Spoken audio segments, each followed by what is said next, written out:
우리가 헌금함에 돈을 넣는데 하나님 의식하지 아니하고 사람들 많이 의식합니다. 그런데 성경은 예수님이 보고 계신다고 말씀합니다. 예수님이 보신다는 것을 의식하고 하나님 앞에 잘 드리는 좋은 성도가 되시기 바랍니다. 우리는 이번 고난 주간에 예수님의 행적을 따라가고 있습니다. 예수님께서는 종려주일에 입성하셨는데 그날을 개선의 날, 또 무화과 나무를 저주하시고 성전을 청결케 하신 월요일을 권위의 날, 화요일은 이 바리새인들과 서기관들에게 많은 어려운 난제들, 난문을 질문 받으셨는데 그날을 변론의 날, 그리고 수요일 날은 베다니에서 쉬신 날로 기록을 합니다. 그래서 이 화요일에 있었던 일 중에서 오늘 본문이 말하고 있는 것, 헌금에 대해서 가르쳐 주신 것, 요거를 살펴보도록 하겠습니다. 오늘 성경을 보게 되면 예수님은 어떻게 헌금함에 돈 넣는가를 보신다고 말씀합니다. 이게 보면은 헌금함에 대하여 앉으사라고 그러잖아요. 앉으셔서 의도적으로 보신 것 볼 수가 있습니다. 어떻게 헌금함에 돈 넣는가를 보실세, 이게 영어로 얘기를 하면 ing형입니다. 그러니까 미완료 과거 시제라고 헬라 문법에서는 얘기를 하는데 종료가 되지 않은 거야. 지금도 보고 계신다, 이렇게 이해를 해도 틀리지 않습니다. 오늘 성경을 보면은 여러 부자들이 많이 넣는 것도 보셨다고 이렇게 얘기를 합니다. 이 부자들도 있을 수 있습니다. 부자들도 내가 넣는 것을 주님이 보시는구나, 이렇게 의식하고 드리는 것이 좋습니다. 왜 그러냐면 요한계시록에 불꽃 같은 눈을 가지신 분이라고 말씀하세요. 이게 만사 만물을 꿰뚫어 아는 이 전지성을 가지신 이 그리스도의 눈을 말합니다. 그러니까 우리를 다 아세요. 머리털까지 다 세신 분이 우리가 연보하는 것도 다 아신다, 이렇게 하는 것이 마땅합니다. 오늘 42절에 보면 한 가난한 과부가 와서, 가난한 분들도 헌금을 드렸던 것을 볼 수가 있습니다. 어떤 분들은 가난한 분은 안 드려도 된다고 얘기를 하는 사람들이 있어요. 그렇지 않습니다. 넉넉한 사람들은 많이 드리고요, 형편이 어려운 사람들은 적게 드리는 거야. 성경을 보면은 어디든지 성전세를 비롯해서 모든 것이 다 가난한 자들은 적게 드리면 되는 거지 안 드리는 건 아닙니다. 오늘 성경을 보면 가난한 자도 드렸다고 말씀합니다. 가난해서 적게 드려도 주님이 다 보신다는 것 알고 있어야 합니다. 목사를 의식하지 말고 사람들 의식하지 말고 자기 마음에 정한 대로 이렇게 드리는 것이 중요합니다. 왜 그러냐? 주님이 불꽃 같은 눈으로 다 지켜보시기 때문입니다. 오늘 성경을 보면은 예수님께서 예수님의 저울에 사람들을 놓고 다 달아보고 계신다는 것을 알 수 있습니다. 가난한 과부는 헌금함에 넣는 모든 사람들보다 많이 넣었다, 이렇게 말씀합니다. 가난한 과부는 헌금함에 넣는 모든 사람보다 많이 넣었다, 이렇게 말씀합니다. 그러니까 하나님은 뭘 보냐? 형편을 보시는 거야. 형편과 액수를 보는데, 이 하나님이 보시는 건 중심이에요. 그 어려운 가운데서도 나 여호와는 중심을 보느니라. 그런데 저가 어렵지만 그래도 형편껏 많이 드렸던 것을 볼 수가 있습니다. 하나님의 저울은 뭐냐? 행동이야. 하나님은 행동을 달아보시느니라. 하나님은 행동을 달아본다고 말씀하고 있어요. 우리 행동하는 걸 하나님은 다 달아보고 계심을 말씀하고 있습니다. 다니엘서에 보면 벨사살이라고 하는 왕이, 이 바벨론 왕이었던 느부갓네살이 예루살렘 성전에서 가지고 왔던 성전 기명들, 그릇들이에요. 그걸 가지고 사람들 1000명을, 귀인 1000명을 모아놓고 잔치를 하면서 이제 그거 가지고 금은 목석 동철로 된 사람이 만든 수공품들, 그 우상들을 찬양하고 했는데, 그때 손가락이 벽에 나와서 글을 썼어요. 벨사살이 너무너무 무섭고 벌벌 떨다가 다니엘을 불러서 그거를 해석을 합니다. 근데 그 5장 27절에 보면 데겔은 왕을 저울에 달아보니 부족함이 보였다. 인간 총체를 하나님이 달아보고 계신다는 것을 우리가 알아야 합니다. 그러니까 예물을 드릴 때도 하나님의 저울 위에서 우리가 있다는 것을 의식을 하고 드려야 합니다.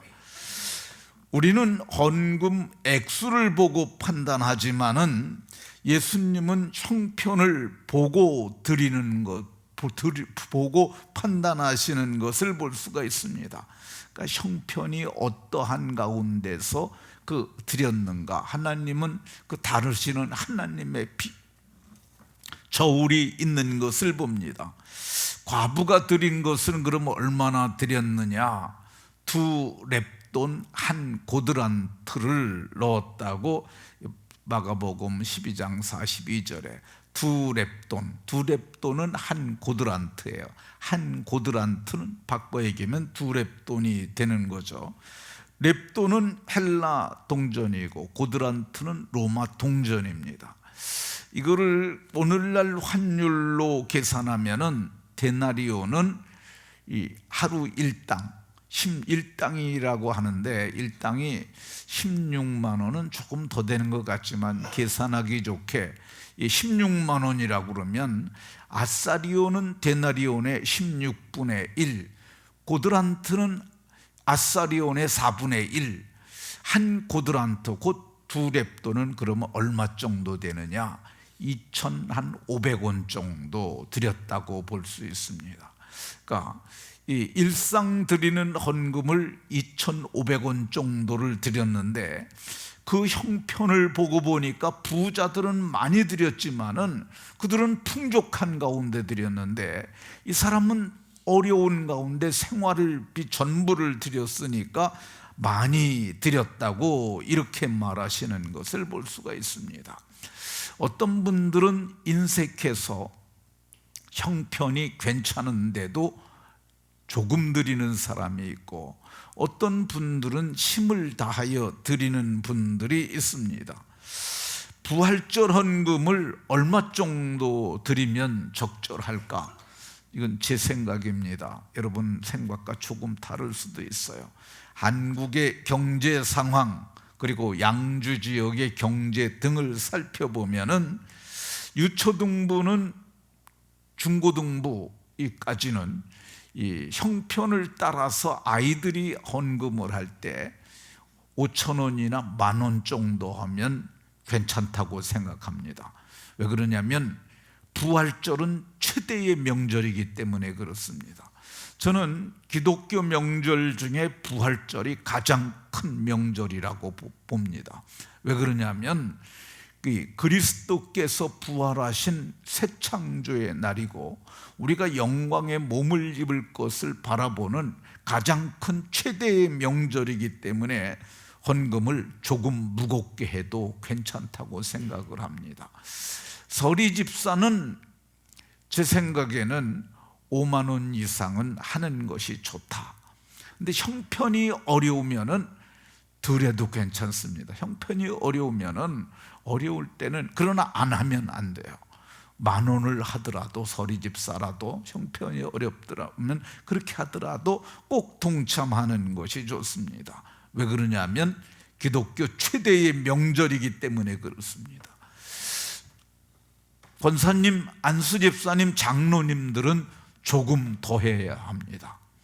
왜 그러냐면은 항존직 직분자로 피택된 분들이 아닙니까? 그러니까 조금 더 하는 것이 저는 괜찮다고 생각을 합니다. 그럼 교역자들은 얼마 정도 하는 것이 좋을까? 교역자들은, 목사들은, 전도사는 조금 덜해도 괜찮습니다. 공부하는 학생들이니까. 그러나 목사님들은 부목사들이라 할지라도 장로님 수준에서 그 정도 해야 된다. 저는 그렇게 생각을 합니다. 제가 전에 교역자 회의를 하다가 한 목사님에게 책망한 적이 있어요. 그 목사님은 주일헌금을 1,000원을 해요. 그래서 제가 그 얘기를 들었어요. 자네는 주일헌금 얼마 하나? 그랬더니 1,000원 한대요. 자네 유치부야? 내가 이렇게 그랬어요. 유치부나 1,000원 하는 거지. 자네 부목사 아니야. 목사가 어떻게 그렇게 그걸 그렇게 하냐. 그러니까 그렇게 하지 말라고 이렇게 책망한 적이 있습니다. 부활절은 조금 큰 명절이니까 형편껏 하되 좀 넉넉한 사람은 많이 하는데, 고린도후서 9장 5절에 보면은 그냥 하지 말고 이 연보를 미리 준비하는 것, 연보를 미리 준비하도록 권면하는 것이 필요한 줄로 생각하였으니, 그러니까 이 권면이죠. 그러니까 미리 내가 이번 명절에는 얼마쯤 하면 좋겠다, 이렇게 생각하는 것이 좋습니다. 어떤 사람은 본문을 곡해를 해가지고 하나님은 동전 두입을 좋아하시니까, 동전을 좋아하니까 동전으로 드리는 사람들도 있었다고 그러는데 그는 적절하지 않다고 생각이 듭니다. 그러면 예수님 앞에서 어떤 마음으로 드려야 할까? 인색함으로나 억지로 하지 말라고 고린도후서에서 말씀합니다. 연보는 조금 넉넉한 마음으로, 9장 11절에 보면 넉넉하여 너그럽게 연보하는 것 좋다고 말합니다. 고린도 교회는 극심한 가난 가운데서도 풍부하게 연보하였고, 그 금액이 거액을 연보해서 예루살렘 교회를 도왔던 것을 볼 수가 있습니다. 헌금을 드릴 때 어떤 마음으로 드려야 하느냐? 이 고린도후서 9장 13절을 보면 후한 연보로 말미암아 하나님께 영광이 된다고 이렇게 말씀합니다. 헌금을 드릴 때 어떻게 돼야 되는, 어떤 마음으로 드려야 되느냐? 고린도후서 9장 7절에 보면 즐거운 마음으로, 즐겨내는 자를 사랑한다고 이렇게 말씀합니다. 연보하는 자들에게 주시는 복이 있습니다. 헌금을 하나님께 드릴 수 있는 자는 재물의 노예가 되지 않습니다. 이 베드로후서에 보면은 부올의 아들 발람의 길을 따르는 자들이 있는데 그들은 불의의 삭슬 사랑하다가 망했음을 성경이 말씀합니다. 불의의 삭슬 사랑하다가 이 재물의 노예가 된 거죠. 이성 없는 짐승과 같은 사람이라고 그 앞에 말씀합니다. 헌금을 하는 사람들은요, 헌금을 믿음으로 하는 사람들은 이 바른 재물관을 갖게 됩니다. 재물은 어제 말씀드렸잖아요. 필요를 따라 나누는 거라고. 성경은 사도행전 2장에 있는 말씀, 각 사람의 필요를 따라 나눌 수 있는 그런 바른 재물관을 갖게 된다고 말씀합니다. 헌금하는 사람들은 이게 하나님께 드리는데 이것이 좀 인색한 마음으로 드리고 그러면 하나님께 뺏긴다라는 그런 마음 갖는 사람들도 있어요. 마지못해서 하는 사람들도 있는데, 그게 성경은 헌금은 심는 거라고 말씀하세요. 사람이 무엇으로 심든지 그대로 거두는데, 적게 심으면 적게 거두고 많이 심으면 많이 거둔다고 고린도후서 9장 6절에 많이 심은 자는 많이 거둔다고 말씀합니다. 현세에서도 많이 거둔 것을 말씀하고 있습니다. 그러니까 인색함으로 하지 말고 넉넉함으로 하는 모든 분들이 다 되시기를 그리스도 예수의 이름으로 축원합니다. 제가 지금부터 한 분의 간증을 이야기하겠습니다. 저는 이분의 간증이 성경적으로 맞다고 생각을 하고, 이분의 간증은 우리 교단에서도 인정하는 사람입니다. 누구냐면 박용규 목사님입니다. 이 간증은 여러분들이 집에 가셔서 들어보셔도 돼요. 천국 지옥 간증이라고 치면은 이분의 간증이 많이 나와요. 이거를 여러분들이 이분의 간증을 들으면은 천국이 실존적으로 존재하는구나, 지옥이 실존적으로 존재하는구나, 이걸 알게 됩니다. 그러니까 여러분들은 이거를 꼭 보시기를 권하면서, 오늘은 이분이 보셨던 헌금과 관련된 부분만 제가 말씀드리도록 하겠습니다. 1987년 12월 19일에 고혈압으로 쓰러지고 심장이 멈추는 순간 두 천사가 내게 나타났다. 두 천사가, 이 책에 기록된 내용이에요. 두 천사가 나타났는데 누구냐고 물었더니 나는 예수님 곁에서 섬기는 천사라고 천사가 말을 합니다. 천사가 말하기를 예수님께서 너를 데려다가 천국과 지옥을 보여주고, 그래서 네가 갔다 와서 전국교회를 다니면서 간증을 하므로 지옥 가는 사람들보다 천국 가는 사람이 더 많게 하려고 너를 데려오라고 하셔서 왔다고 했다고 그럽니다. 그래서 내가 이 병든 몸으로 어떻게 갑니까? 그랬더니 옷을 벗기고, 말도 하지 않고 옷을 벗기고 흰 옷을 입혔는데, 흰 옷을 입고 올라가다가 보니까 황금길이 곧게 나타나더래요. 성경에도 황금길 나옵니다. 그런데 앞을 보니까 수많은 흰 옷을 입은 사람들이 앞서서 가고 있더라는 겁니다. 그래서 저 사람들은 누굽니까? 그랬더니 그들은 땅에서 예수님 잘 믿고 하나님의 말씀을 따라 성령을 모시고 믿음으로 살다가 이제 천국에 들어가는 성도들이라고 이렇게 말을 했다고 합니다.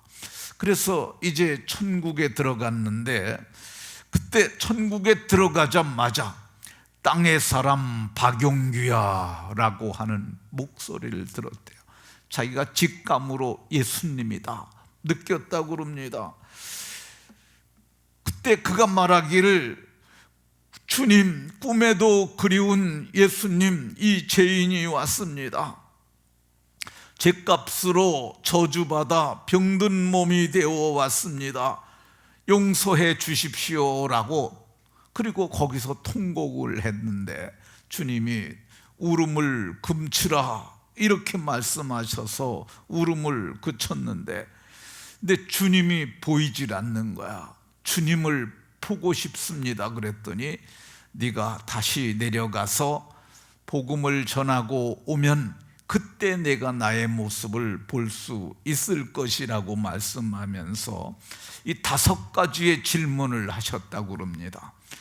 땅에서 성경을 얼마나 읽었느냐, 또 헌금을 얼마나 했느냐, 전도를 얼마나 했느냐, 11조를 어떻게 했느냐, 기도 생활을 어떻게 했느냐, 이 5가지를 물으셨는데, 성경을 얼마나 읽었느냐라고 하는 질문에 그가 대답하기를 성경 읽기를 좋아해서 많이 읽은 책은 150번 이상 읽었습니다 라고 말했더니 네가 성경을 읽느라고 애쓴 것을 안다 하시면서 잘했다고 하셨다고 합니다.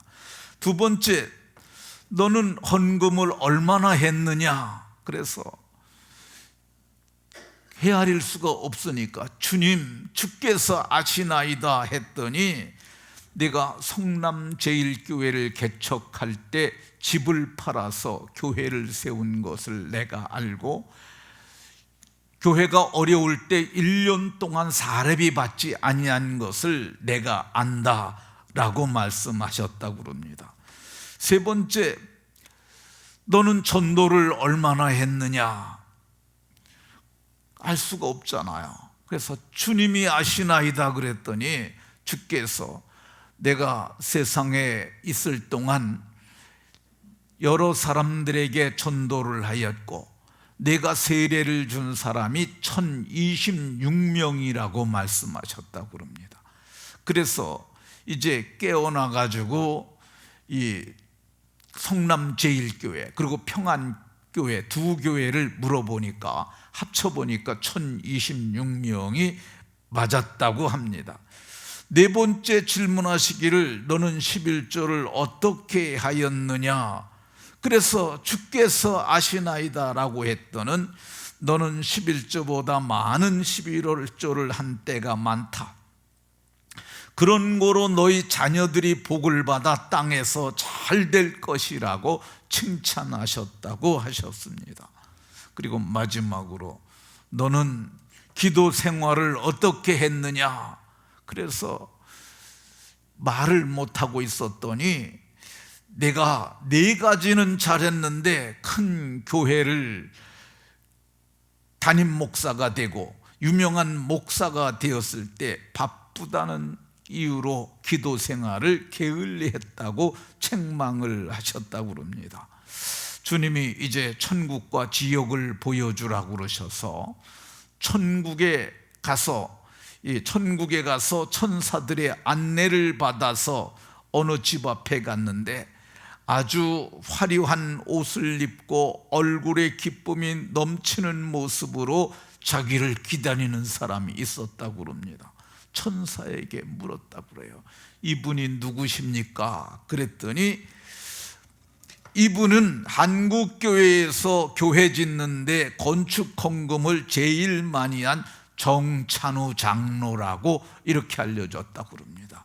정찬우 장로가 땅의 사람 박용규 목사가 온다는 얘기를 듣고 내가 당신을 기다리고 있었습니다 그랬는데 천사가 말하기를 이분은 지금까지 한국교회에서 올라온 장로 중에 구원받은 영혼 중에 가장 큰 집에 사는 분이라고 했다고 합니다.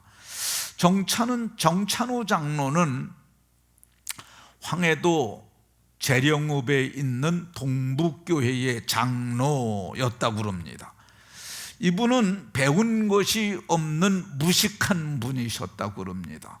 사진은 제가 찾아봤는데 못 찾았는데 이분이 27살에 소할론이라고 하는 선교사에게 복음을 듣습니다. 이 사진이 소할론 선교사님과 그분의 아내입니다. 이 머리가 뽀글뽀글하시고 하얀 분이 이게 남자가 아니고 여자입니다. 그러니까 선교사님하고 아내인데 그 소할론 선교사님에게 복음을 들은 거야. 27살에 예수 믿으라고 그랬더니 이 정찬호 청년이 나는 머슴이라 교회를 다닐 수 없다고 얘기를 했어요.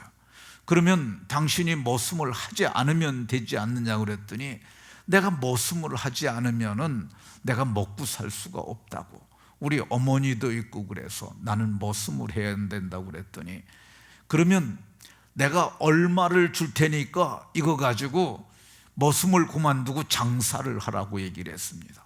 근데 그 소알론 선교사님 자기 선교비의 한 달치를 그에게 주었다고 그럽니다. 이거 가지고 아주 작은 집을 마련하고 그 남은 돈을 가지고 그걸 가지고 계란 장사를 하라고. 그래서 그가 계란 장사를 했는데 근데 장사를 하면서 원칙을 가르쳤다고 합니다. 반드시 11조를 드리도록 해라. 그러면 하나님이 당신을 부유하게 할 것이다 라고 했다고 합니다. 그분이 그때부터 새벽 기도하면서 계란 장사를 시작했어요. 왜 그러냐면 그게 한 선교사 한 달 생활비가 오늘날로 얘기하면 한 400~500만 원 정도 되겠지만 그 시대에 그 돈은 어마어마한 돈이었기 때문에 그렇습니다. 굉장히 큰 돈이죠. 평생 처음 만져본 돈. 그래서 그 돈을 가지고 장사를 해서 매일 소득이 있는데 매일 11조를 떼었어요. 예수님 믿고 9년 만에 그 재령읍 동북교회의 장로가 됩니다. 그러니까 그 머슴이 그 교회 장로가 됐으니 얼마나 그가 열심으로 주를 섬겼겠어요. 1910년에서 20년 동안 우리 교단 총회에 보면은 장로님들이 재정부를 맡으세요. 근데 원래는 글도 몰랐던 사람인데 교회 다니면서 글을 배우고 그래갖고 총회의 재정부장을 10년을 했다고 합니다. 1938년 되었을 때 우리나라 5대 재벌에 그분이 들어갔다고 합니다. 추수감사절에 쌀 1,500가마 그리고 녹두하고 팥 1,500가마를 헌금했고 매달 쌀로 첫 번째 주일에 감사헌금을 쌀로 100가마를 했고요. 28년 동안을 그렇게 드렸다고 그럽니다. 그가 이제 집을 지으려고 땅 10,000평을 마련을 하고 건축 자재를 준비하고 기공 예배를 드리려 하는 그날 이 전날에 잠을 자는데 꿈에 하나님이 나타나셨대요.